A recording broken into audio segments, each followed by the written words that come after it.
The St. Raymond Nonnatus Foundation, in partnership with Patchwork Heart Ministry and Fiat Ministry Network, presents a podcast for families in crisis. Hi, welcome to a podcast from the St. Raymond Nonnatus Foundation for Freedom, Family, and Faith. My name is DeSantis, and I'm the director. This podcast is our podcast that's specifically for families in crisis. So if you're listening to this podcast today, just wanted to let you know that we have spiritual services available for you and your family for whatever your needs may be. Please do check out our website at nonnatus.org and send us your prayer intentions. Without further ado, I want to introduce to you the president of the St. Raymond Nonnatus Foundation, Mickey Kelly. Mickey, thanks so much for joining us. Thank you for having me, Ann. Yeah, we're back again with this beautiful series, and this series is the 10 Commandments. So we're doing 4 podcasts. Last time we did the first 3 commandments, and today we're really going to zone in on the 4th one, which is to honoring our father and mother, and really unpacking that in terms of our Catholic faith. What does that really mean, and how can we live it out best in our lives? So I thought we would start out with some reflections from the Catechism of the Catholic Church. And if we go to part 3 of the Catechism in Life in Christ, section 2, under the 10 Commandments, there is chapter 2, you shall love your neighbor as yourself, it starts out with, and then goes right into the 4th commandment in Article 4. And it says that he was obedient to them, that Jesus himself recalled the force of this commandment of God. The apostle teaches children, obey your parents in the Lord, for this is right.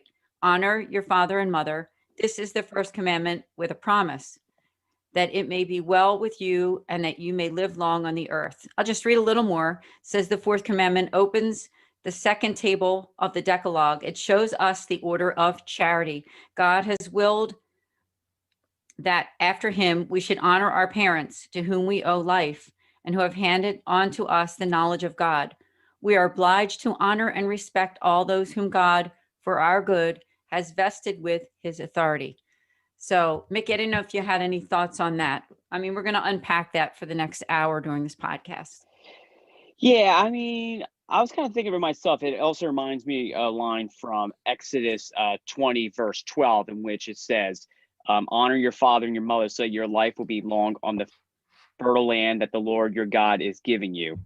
And of course, it kind of reminds us like, hey, you're reminded, like, I think it's a biblical way of saying life is short, but make them lasting and filled with love by respecting not just like our parent, like our mother and father, but also like family members, let alone those of us who may have step family. We should also obey them as well. Like we can't really diss them. And of course, too, I mean, of course, it's kind of strange. We're reflecting on this commandment, and we're really seeing a lot family issues left and right. And of course, most of it's been escalating for quite a few years, particularly how the nuclear family is under attack from a lot of sides, especially from the cancel culture, from the from like the isms that go against the Catholic Church, such as communism, socialism, the list goes on. Even relativism, for a fact that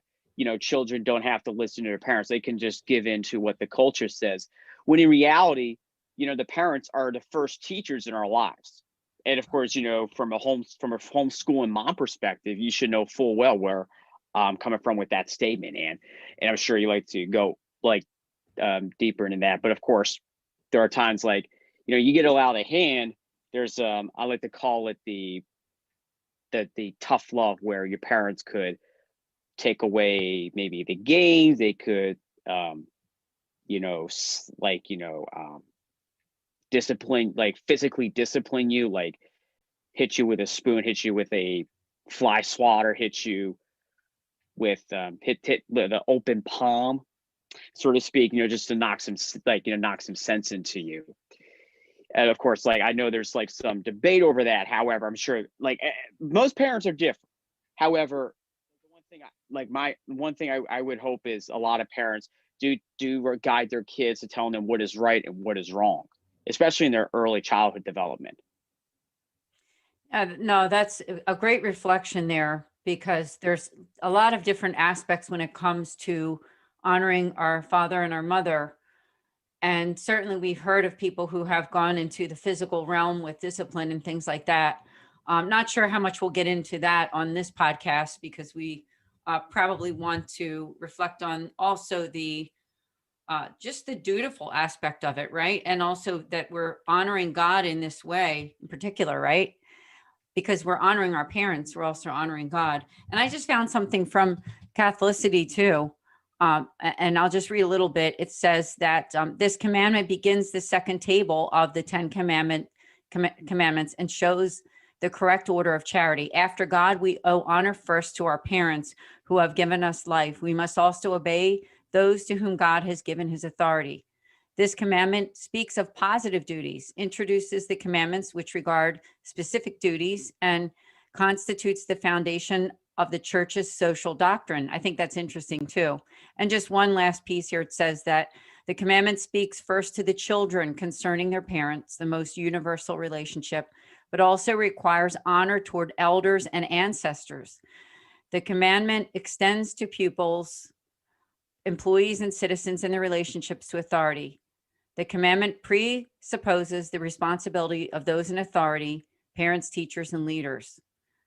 So I think that's interesting because it's not just, yes, it's our own parents, right? But it's also those authority figures too. And even in the church, right? Because we think of also our clergy who we refer to as father. Oh, absolutely. Yeah, of course. The clergy, they do, but we also have to obey them. So say if, the father tells you to like, tells you to, not congregate in the vestibule of the church, which of course we're somewhat navigating through the pandemic. And ever since they started to allow people to go to mass again, the priests have often been reminding people that don't congregate in the vestibule or in like when spaces are typically crowded, let's say like after mass or before mass or something. Like that's not like a hangout place. Of course, like, number one, they want to look out for each other. And two, it's like, of course, like, I don't understand why they should be doing it in the first place when they're in the house of God. That should be a place of prayer, first off. I mean, that's one right there. Then, of course, I remember the stories of like my parents, when they had to always say, yes, sister, like when they were taught by the sisters in Catholic grade school. And of course, like by the brothers and oftentimes priests when they were advancing in Catholic education. And of course, also too, like our bishops. Now, granted, I think also like some people are like debating, like I actually was doing a little bit of like a reflection too, that the Greek word for honor means to revere, prize, and value. And one of the examples is like, we, like you and me, like we may not agree with the decisions made by, let's say, the president of the United States. However, we are still, we should still pray for our leader, of course. And of course, and also that in that matter too, our parents, like not only God, but then of course our parents, they still need to be, revered and valued, through all the days of our lives. Yeah, it really makes for good thoughts and reflections, I think, there, because all of us are in a different place with our parents, right? Some people listening might be younger people who are living under your parents' roof, and maybe you're still in school or something like that, or not on your own. And then there's people like, say, such as myself, whose parents are elderly. Maybe they're in an assisted living or nursing home or something, or on the way to the end of their lives, right? So it's that whole idea that, as we say in the pro-life, Mickey, right? We say womb to tomb, don't we? So that womb to tomb, you and I as pro-lifers who do go to abortion facilities sometimes and pray, I know you do all the time. And I thank you so much for your work there. But it has to also include those people in the middle, right? And then the people at the end of their lives. I didn't know if you had any reflections on that, because I know as a pro-lifer, sometimes people might ask you that question, what happens after the baby's born, or do you care about people who are, say, elderly in nursing homes, or, the people that are sort of in the middle between life and death. Well, let's face it. I mean, Saint Teresa of Calcutta once made the remark that you're not going to save every person, or you're not going to feed every person. She reminds us just to focus on the one. Now, granted, too, like, I mean, I understand where a lot of people are coming from with the question, like, well, what do you do after the baby's born? Compared to the whole, compared to the myths that is spilled by the lamestream personalities in the media. Of course, they're too lazy. Every once in a while, I wish they can come down to their ivory tower and visit a pregnancy center and see, pro-lifers in action.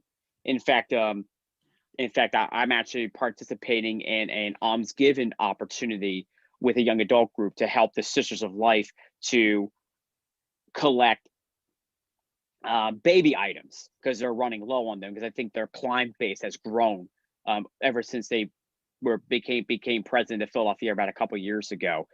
Of course, that's my Lenten obligation right there. Ding, bing, bada, boom. But I would also say too, like, you get like, number one, they try to trip you up. Two, I think also they're like in their own bubble. And of course, they don't really take the opportunity to come out of the shells like we often do. And I just think also, number one, they're being very selfish. Two, I think is that maybe they weren't raised in a loving household. And of course, three, maybe just don't know how to look out for their neighbors. Love their neighbors as much as they love themselves. I mean, let's face it. I do appreciate the advancement in technologies and everything. The only thing is, like, I wish every now and again, and I hope this is a challenge to most of you that are listening to this, but if you're one of those people that like to trip up pro-lifers, well, you guys are all pro-birth. You don't care about the baby after it's born. You don't know Jack. The thing is, pro-lifers care about everyone from the moment of conception till natural death, and of course, those that are right in between. So we have fed the hungry. We have given clothes to the naked. We have helped people find a roof. We've helped people that are looking for employment to find, like, a good amount of work to support their child or even their spouse, that matter. And also, we try to connect people with homeless shelters if needed. And also, that feel a little secluded, like especially those in the nursing homes. We do the best we can to visit them. Oh, absolutely. And I can back up what you said about pro-lifers, because everyone that I've met, and even me being involved in it myself, know where my heart is, caring about people from conception all the way to till natural death. So thank you, Mickey. And it's a great reflection for the fourth commandment, really, because the people who walk into abortion facilities are mothers, would be, they are mothers already if they have a child inside of them, right? And the fathers, I know sometimes you see, or we see the fathers too, that go in with the woman. So by honoring them, I'm looking at this too, Mickey. I don't know if you had any thoughts. By going and praying for them, you're honoring them too. When you're standing outside of an abortion facility, you are actually honoring mothers and fathers by trying to help them to see the dignity of the human life. Would you agree with that? Oh, absolutely, Ann. I mean, I just, of course, like, the way I see the fourth commandment, and well, I should rather say every single commandment there is. The one thing that I definitely see is the fact that, on the surface is like, yeah, you should not, steal, you should not do this or that, or you should honor this person, or whatever the case may be. But there's something a little deeper than what it says on the surface. And it's like, when you look at an onion, you see the surface, but then all you have to do is just keep peeling and you get to, like, the core. Yeah, that's a good way to look at it. And I think it's also good for us to go to the catechism. If you haven't done that before, now you don't have to pay for a catechism. You can simply go online, right? And the website Absolutely. is Vatican.va. And I'll tell you again where you can read about this commandment, part 3, life in Christ. And we're looking at numbers 2197 and down. So I'll just read a little bit more, unpack some of this, is that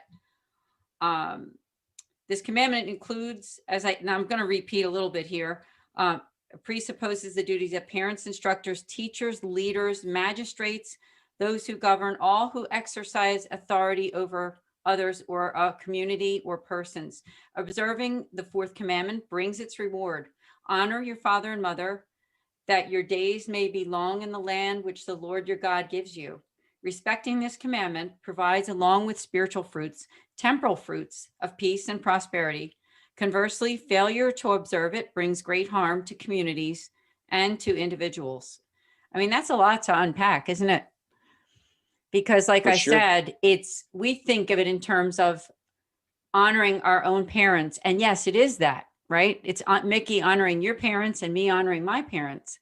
But also it's just this whole idea of the effects that it has on society on a whole, right? When people are not honoring their parents. And I think For we see sure. that with younger people these days, that whole idea of respect for authority and respect for parents. I don't think we're seeing that as often in society as we were before. So it is something for prayer. I believe that. I thought we could also talk about, if we could, Mickey, the idea of, here we are. This is the podcast for families in crisis, specifically for families affected by divorce and separation. So we get a lot of people who listen to our podcast that are, affected by that. And I know that you and I both are adult children of divorce. We both have step parents. So I thought maybe if you wanted to share, that whole idea that, yes, you yourself have a stepfather and your dad. And what is that experience like, do you think, for people who are affected by divorce, who have, more than one parent, right, that they're honoring in that way too? Mhm. Well, it wasn't really a walk in the park to, just say, when things started out, for my dad, it was like kind of awkward. And then as time, well, of course, like this was at the time, like when my parents were dating. And I think there was like one time I kind of added fuel to the fire, and it was like it was like my boneheaded mistake.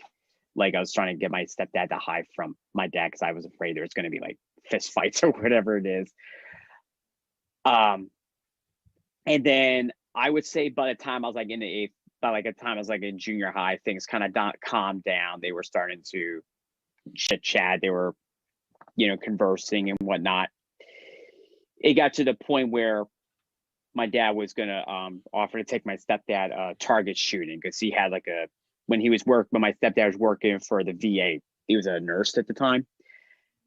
This was about a year prior to his retirement. He offered like, hey, do you want to go target shooting? It was going to be him, my brother, and it was going to be them, my brother and my nephew. And my nephew was like 13, maybe 14 years old when this happened. And like my stepdad, declined it, but he really offered to say, well, of course, my stepdad is a veteran, so he did have to learn how to handle a weapon himself as a Marine. And of course, like there were times like my dad also like we had to take like him and my mom like up to like running around if they had to, like the market or like doctor's appointments or whatever. So it wasn't really like it was like I would say it went from like awkward to like they kind of like didn't really talk to each other much. And then when there were like momentous occasions happening, or just like every day in general, they were always conversing with each other, over like what's been going on lately, over of course they were like also friendly manners too. So as a matter of fact, my stepdad even got along with one of my dad's brothers quite well, because one, they served in the Marine Corps, respectively, and they also like always looking to bend each other's ears over things. Yeah, thanks for sharing that experience, because there are quite a few people, I think, like ourselves, that have had step parents, and we're extending that out, that when you are that person who's affected by divorce, and maybe you are an adult child of divorce, and your parents have been annulled and remarried again, it's that whole idea of continuing to honor your father and your mother, right? And learning to listen for God's voice in all of it, right? Because that's where we need to be guided by is through our prayer in how to deal with every personality and in every family situation. So thanks for sharing about that. I'm going to read a little bit more about this whole idea of the family and God's plan. And this, again, is from the Catechism of the Catholic Church 2201. It says the conjugal community is established upon the consent of the spouses. Marriage and family are ordered for the good of the spouses and to the procreation and education of children. The love of the spouses and the begetting of children create among members of the same family personal relationships and primordial responsibilities. A man and woman united in marriage together with their children form a family. The institution is prior to any recognition by public authority, which has an obligation to recognize it.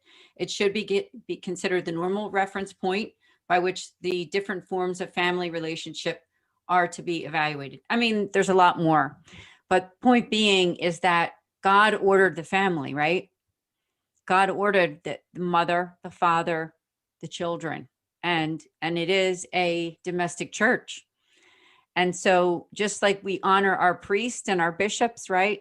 We're honoring the head of the household. And I think that's where the commandment leads us to, is that just that whole idea of, it doesn't mean that it's a dictatorship, right? I mean, it's an honoring. Didn't know if you had anything else to say on that. Oh, I agree with you. Like, of course, like we also see throughout the Bible that there has been some prominent figures in it that, calls like children to, respect their parents. Like if we look at King Solomon, he reminds us a few times in Proverbs, in the book of Proverbs, that we must respect their children. But of course, we cannot outgrow God's commandments to honor them. Even Jesus himself, and we remind, like we also see in the second chapter of Luke, that Jesus submitted himself to both his earthly parents and his heavenly Father, which we see that in the Gospel of Matthew towards like the end, of course.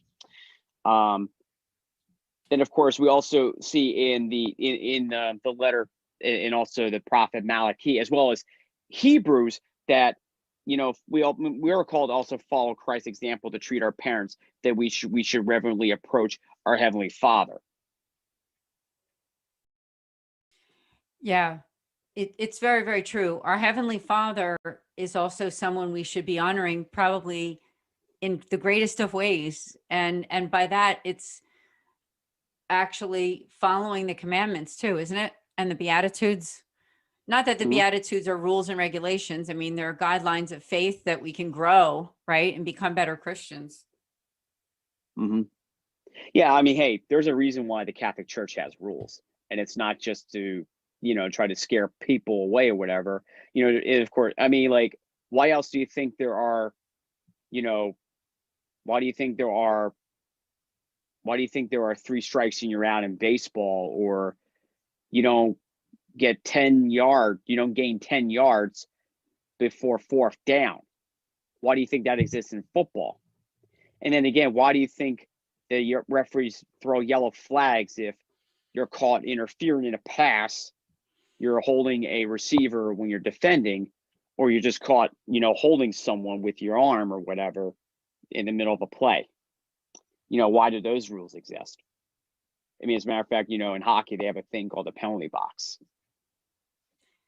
Yeah, good points, because rules exist for a reason, right? Mm-hmm. And we need rules. We do.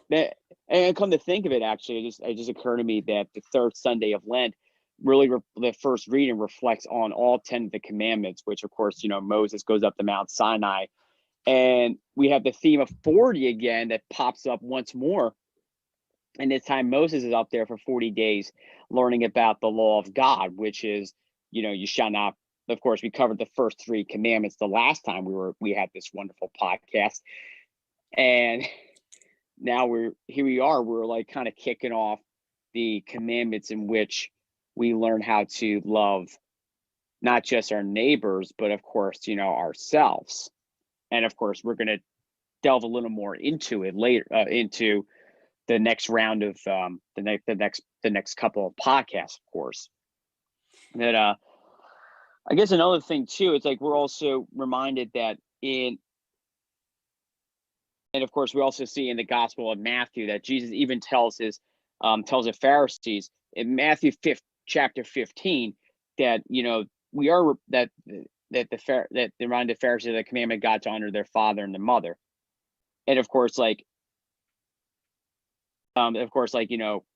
we delve a little deeper, they were obeying the law, the letter of the law, but of course the problem is they were adding their own traditions that essentially overruled it. So we have to keep in mind too that honor is more than a lip service. Honor demands a right action. So we have to, in a sense, not only honor our parents by our word, but we also honor them with our actions. So things like making them a breakfast, maybe on their anniversary. Every now and again, I would definitely recommend take them out to dinner, especially if you have a family whatsoever, or just spending time with them. You don't have to spend a whole lot of money, but quality time. Last time I checked, quality time is free. Exactly. No, that's awesome. And I also like your reflection about being the adult child of divorce, that, you did have some changes in your family, but from what it sounds like, for the most part, there is a certain getting along between your father and even your stepdad, and that whole, over time, right? There was a certain idea that they were able to understand and realize that you're the child that was between your dad, your biological father, and your mother, and your stepdad has a place there too now, since your mom was annulled and remarried. So would you have any words of advice for somebody listening that, they are that adult child of divorce, that maybe they are trying to find it in their heart to honor their parents in a better way, and how you came to be where you are right now, where you have that instilled inside your heart and in your actions?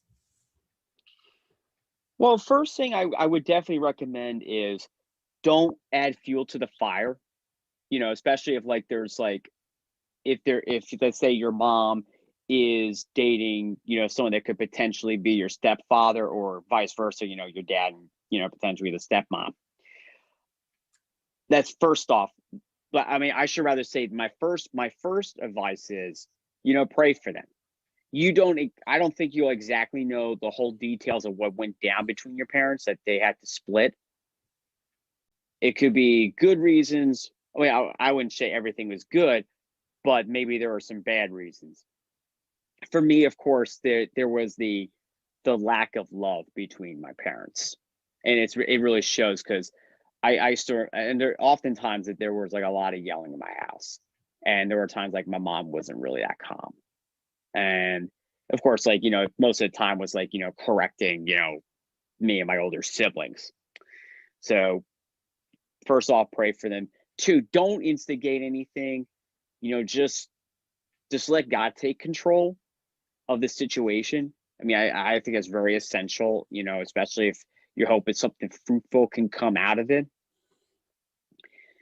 The other thing I would definitely suggest is, spend time with them equally. There are times I was spending time with my mom one weekend, another weekend I'm spending time with my dad. And of course, I was also still doing things for my grandma, who was alive, as my dad's mom.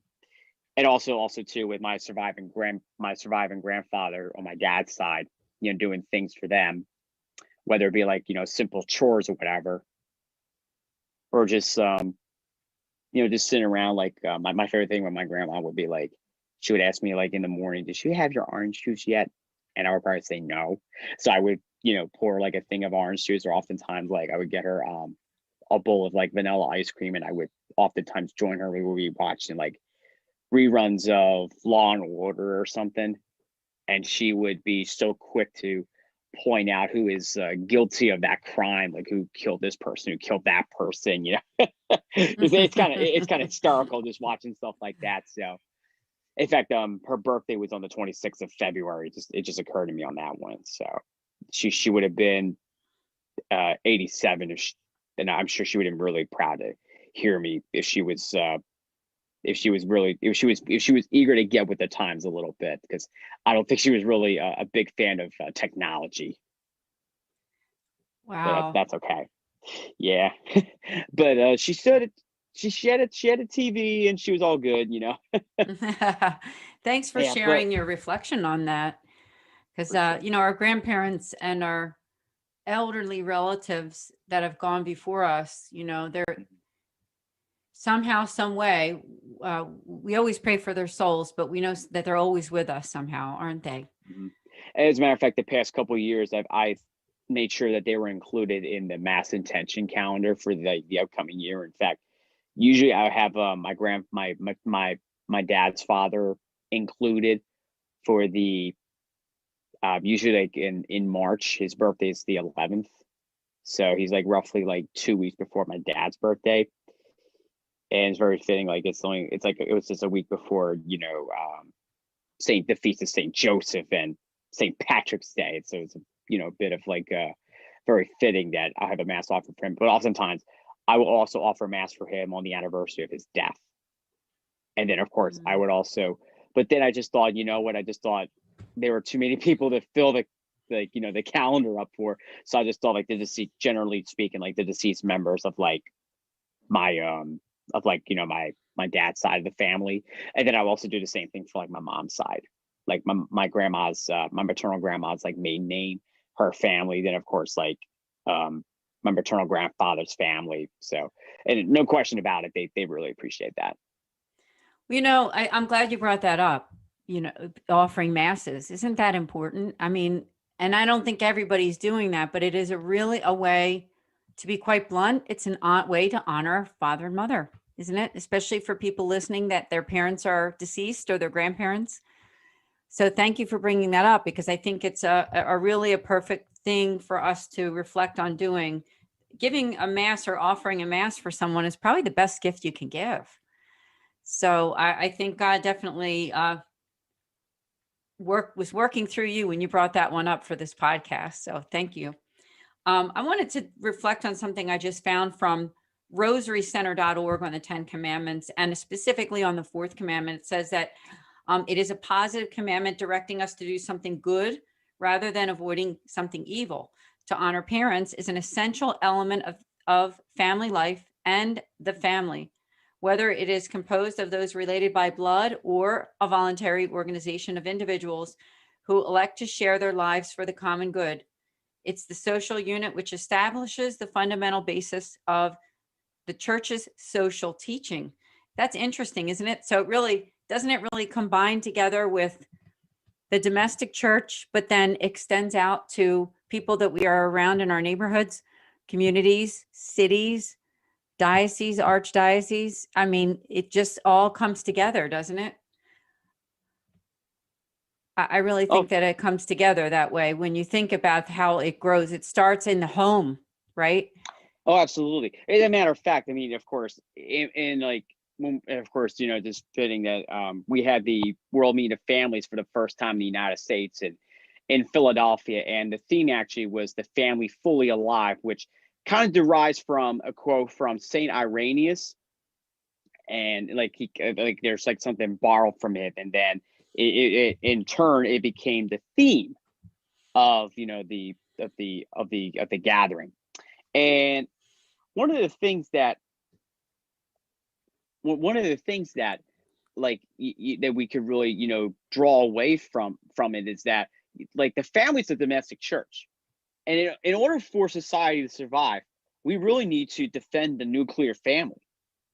And I mentioned earlier that the family's under attack by everything from the media to the culture, that the list goes on.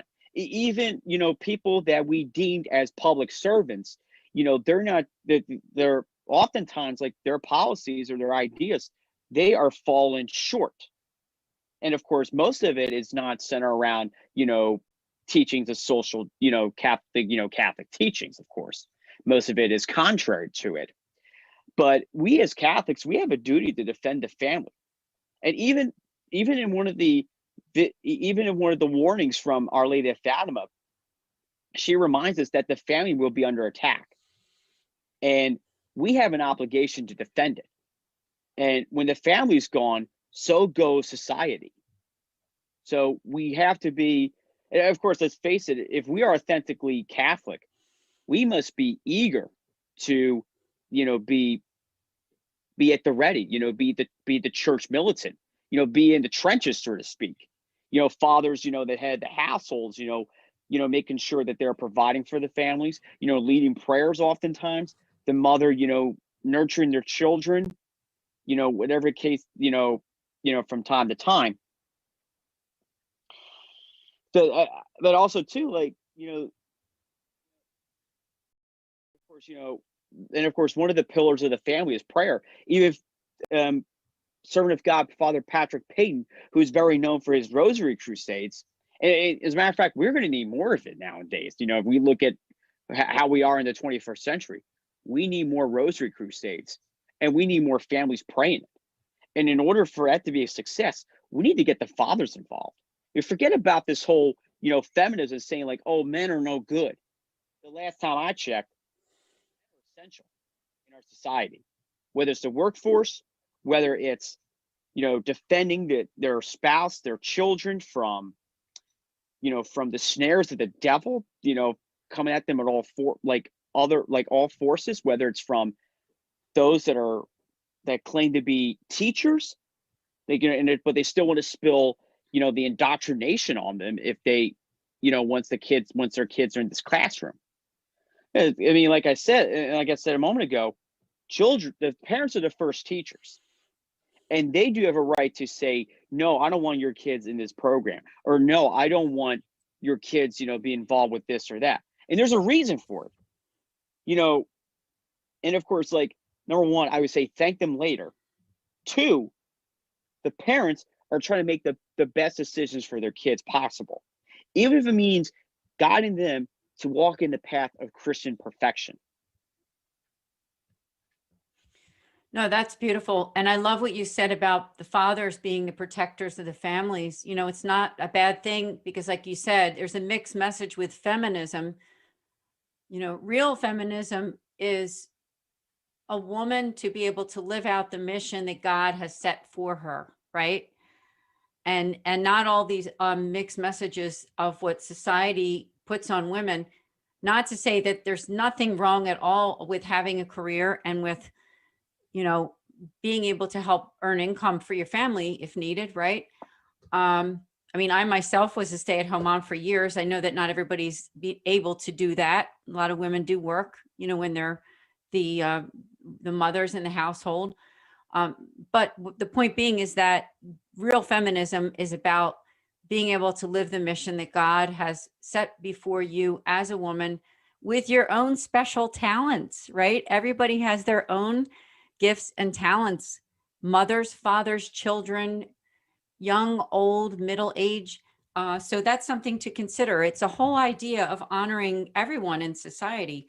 I do have another thing that I just read here. It's from that same article from rosarycenter.org on the 10 Commandments. It says that the family becomes the classroom in which we come to know and love God and to embrace the moral values that are necessary for a productive social life and essential for our Christian life. And I think that's something to consider, is that our lives can be a classroom, but those moral values and what we learn in the 10 Commandments and the Beatitudes too, and even those 2 great commandments, they're the teachings that God is giving us, right? So this in teaching about honoring your mother and your father, it is a very important one that we can't forget as a society, both in the domestic church and also through our communities and the entire world. So, and society has an obligation to care for, like you said, for the rights of families. And again, I'll read something else. They must be alert to guarantee the necessary elements and services families may not be able to provide for themselves. And that's where Catholic social teaching comes in, right? Organizations like, say, Catholic Charities Appeal, where they're helping people who are in need, don't have enough food to eat, need some help, maybe some mental health services, right? For all the things that happen, addictions, right? There's a lot of people who suffering from addictions within families, and that does hurt family life too. And, that's part of what we do as a foundation, because we offer services, spiritual services, to pray for families who are in crisis. So like I said again at the beginning, that we are here for you. If you or someone would like to talk to a priest, make an appointment and talk about some of the issues that you have, please check out our helpful resources page on our website at nonnatus.org. We have a lot of resources there, that things that can really help you for whatever your situation is and that your family is going through. So Mickey, I didn't know if you had any other reflections for people listening. How about we might have some young parents who are on the call here listening on the podcast who have young children. How can they best instill this whole idea of honor thy father and mother with their younger children? I think it's a good question. And like, one of the things that I would suggest is, like, let's face it. I mean, the kids are going to be at the, like, if they have really young children before they start going to school, and, they're going to be, and let's face it, their patience is going to be tested. I know that for a fact because I've done that many times. I'm not afraid to admit it. But to actually put on a serious tone is that parents, just don't be, just first and foremost, be patient with your kids. Two, they have a very curious mind. So answer every question. Well, let's face it, they're going to ask you why, until you finally say, because I said so. And let's face it, kids at a very young age, like they have a very curious mind, and that's how they start their learning process. They start learning these things. And I think honestly, a little hands-on learning goes a little, like, probably say a longer way than if we were, learning from like a textbook or something. And as far as discipline is concerned, just don't be afraid to lay down the law to your kids, especially at a young age. I mean, face it, you're gonna probably catch your kids trying to do the darndest things, and you're just like, you may think it's amusing at first, but then you're just like, oh, no, that's too far. This is, and of course you have to also remind them that you, like, number one, make sure you're reminding you love them. And two, just make sure you continue in enforcing the law, but also just still love your kids no matter what happens at the end of the day. No, that's well said, because it's a combination between loving and guiding. And yeah, sometimes you're going to catch your kids doing things that you don't like.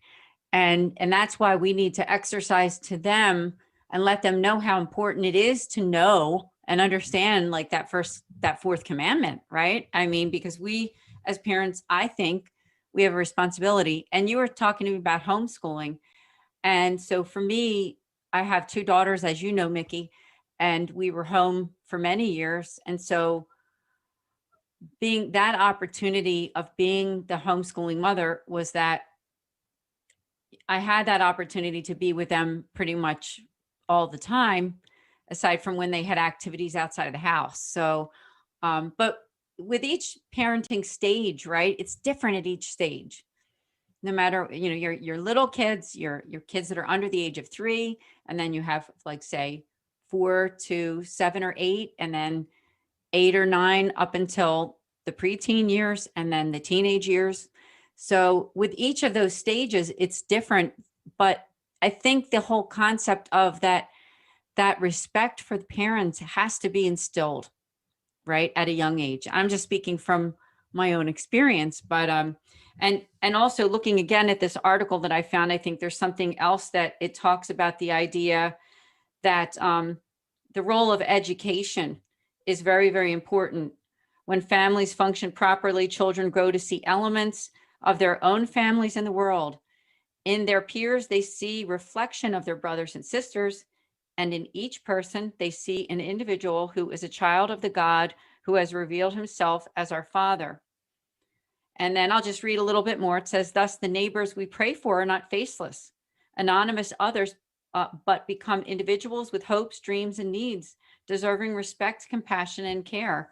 And you can read more about this right in the Catechism. It's at, the Catechism is 221 is the number. But I think what it comes down to is that instilling in the hearts of a parent and knowing that we want our kids to have good self-esteem, right? We want them to have confidence, but we also want them to have that respect for authority. I didn't know if you wanted to speak a little bit on that, because I do think that in our society that needs to be taught in a better way in general, I think, to young people, not only for their parents, but teachers, authority, and also even our clergy too. And we know there's been difficulty there. Let's face it. I mean, the church has had a lot of very not good issues with that. So that's why they've developed something like Safe Environment, right? Where we learn how to interact with people under the age of 18 in a proper way with Catholic guidelines. Did you have anything on that, Mickey? Well, I think it's very essential too, especially considering that we're not completely out of the woods with the whole, like we mentioned about, we talked about the clergy, of course. We weren't going to let them off the hook very easily with this episode in the podcast here, Anne.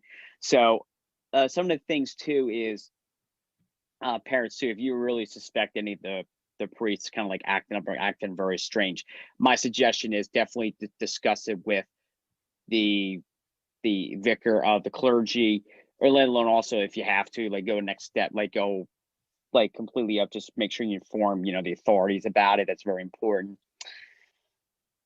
You could keep in mind too, there's a reason why the church is referred to as mom, and then priests are referred to as fathers. And of course the priest, they have an obligation to defend that spouse, which is Mary, the church. And some people don't even realize that. And of course, you have this debate like, oh, well, we need more women to be priests. There were 12, I hate to break it to you, Karen, but there were 12 men in Jerusalem on Holy Thursday. They instituted the Eucharist. There were no women, but there were women disciples. Yes. Now, this is not to come off sexist or anything, folks, but the fact is that there's a reason why men are fathers, women are mothers. Mary is the spouse is known as the mother of the church, and we have fathers that are male, and they are men. And even Jesus knew full well that he was to issue the Eucharist, his body and blood, which was given to us, and we must accept it freely. Especially, have all this chaos about, oh, my body, my choice. But you forget that you are a temple of God. And we kind of see that in the reflection from the third, in the readings from the third Sunday in Lent. We see it in Exodus when Moses received the 10 Commandments. And then the second reading, Corinthians, or whatever that second reading is, but from St. Paul, that we are temples of God. We have to take care of it. You see all these people, they engage in fitness, and they also want to change their diets and everything. That's great. But we're like, now we shouldn't do that for Lent, but we should do it through like every day of our lives. Now, if we get like, well, I don't have one, but hey, my body's kind of naked without tattoos, and I'll go okay with that. But space. Well, some people do have a story. Like maybe they had like they went through like a wrong path, and they look at this tattoo like this kind of reminds me. Like, let's face it. Like there maybe some people do like I don't think all tattoos are bad. And if you do something religious, that's okay. I think there may be a gray line right there, but I don't know. I'm not a theological scholar or anything, but but in essence, like you have to understand that.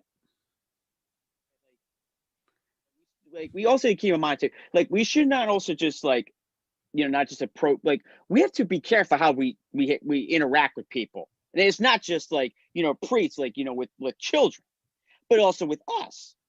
Like, there are times like, when we get together and like we laugh, have a good time, have a little bit of like, have like some good food and, some wine, and, we have like a few laughs here and there, but then in the midst of it, we still have some deep discussions. But some people are not going to hear that because this is going to be off the air. Right. So it makes sense. I mean, what it comes down to is that, we all have responsibilities, and we live in a world. Yes, sin is there, right? Sin. We live in a world that there's temptations and sins that in front of us. So we always have to remember in all of it, these commandments. And this one is very important. This one about the parents. So what I would say is that, now this is from the Catechism, CCC 2223. Parents bear responsibilities to this responsibility first by creating a home where tenderness, forgiveness, respect, fidelity, and disinterested service are the rule. The home is well suited for education in the virtues. This requires an apprenticeship in self-denial, sound judgment, and self-mastery, the preconditions of all true freedom. So we just have to keep in mind that, just like in the Garden of Eden, right? Everything was good. And then, the devil came and there was temptation there. But thank God that, Jesus came. He died for us so that we could have eternal life. We have our Catholic Church. We have the gift of what I've been reading from here is the Catechism, which is a good guideline for all of us, the Bible.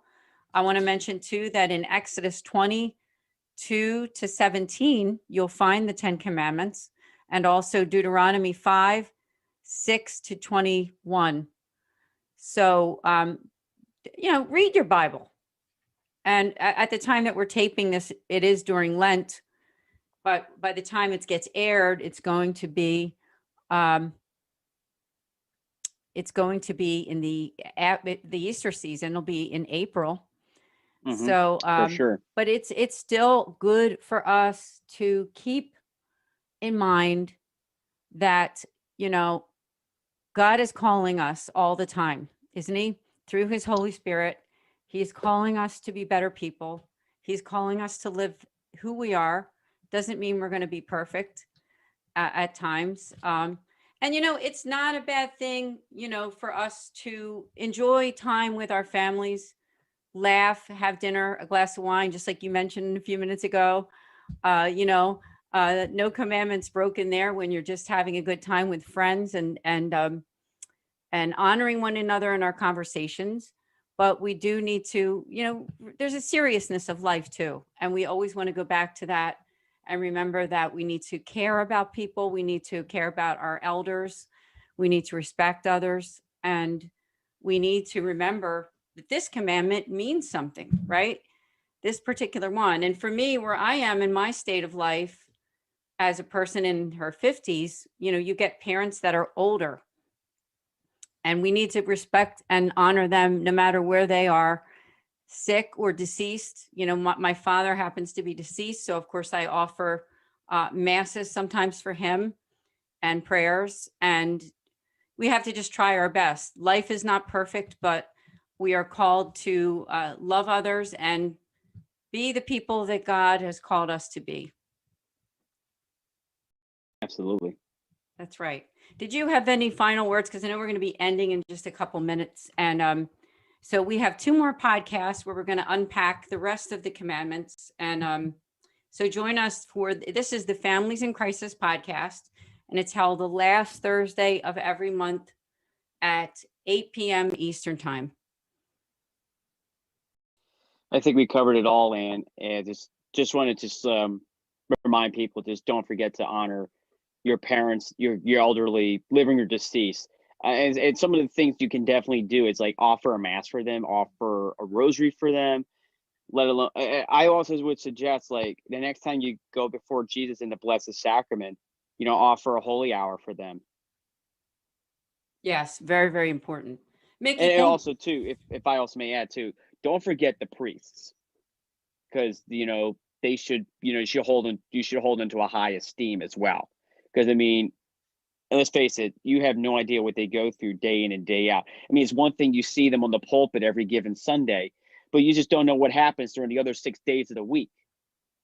Well, they're overwhelmed, I think, and there's a lot going on right now during this particular time of the pandemic. So, as we're coming out of the pandemic. So hopefully by the time this airs, things will be much, much better than they are as we're still coming out of it. So, Mickey, thank you so much again.